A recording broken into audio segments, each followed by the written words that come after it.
ಶ್ರೀ ಪರಮಾತ್ಮನೇ ನಮಃ. ಶ್ರೀಮದ್ಭಗವದ್ಗೀತಾ ಅಥ ತ್ರಯೋದಶೋऽಧ್ಯಾಯಃ. ಕ್ಷೇತ್ರ ಕ್ಷೇತ್ರಜ್ಞ ವಿಭಾಗಯೋಗಃ. ಸಮಂ ಸರ್ವೇಷು ಭೂತೇಷು ತಿಷ್ಠಂತಂ ಪರಮೇಶ್ವರಂ ವಿನಶ್ಯತ್ಸ್ವ ವಿನಶ್ಯಂತಂ ಯಃ ಪಶ್ಯತಿ ಸ ಪಶ್ಯತಿ.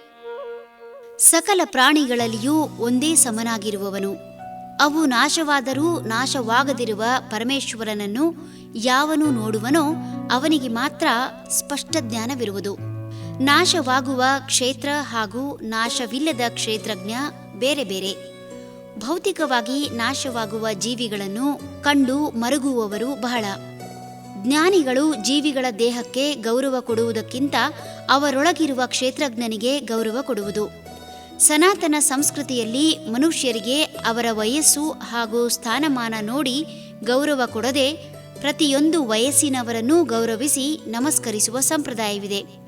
ವಿಶೇಷ ಪೂಜೆಯ ಸಮಯದಲ್ಲಿ ಕುಮಾರಿ ಪೂಜೆ, ದಂಪತಿ ಪೂಜೆ, ಹೀಗೆ ಅಬಾಲ ವೃದ್ಧರಾದಿಯಾಗಿ ವಯಸ್ಸಿನ ಭೇದವಿಲ್ಲದೆ ಪೂಜಿಸಿ ನಮಸ್ಕರಿಸಿ ಪ್ರಸಾದವನ್ನು ವಯಸ್ಸಿನ ಭೇದವಿಲ್ಲದೆ ಸ್ವೀಕರಿಸುವ ಸಂಪ್ರದಾಯವಿದೆ.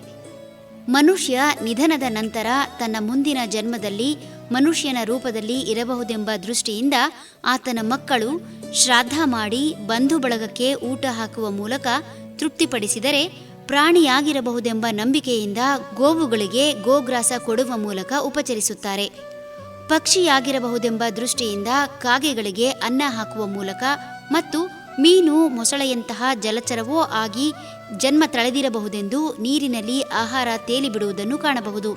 ತಂದೆ ತಾಯಿಯರನ್ನೇ ಪ್ರತ್ಯಕ್ಷ ದೇವರು ಎಂದು ತಿಳಿಸುವ ಸನಾತನ ಧರ್ಮ ಯಾರನ್ನೂ ವಯಸ್ಸಿನ ಆಧಾರದಲ್ಲಿ ಗೌರವಿಸದೆ ಎಲ್ಲ ಜೀವಿಗಳಲ್ಲಿರುವ ಆತ್ಮರೂಪಿಯಾಗಿರುವ ಪರಮಾತ್ಮನನ್ನು ಗೌರವಿಸುತ್ತದೆ.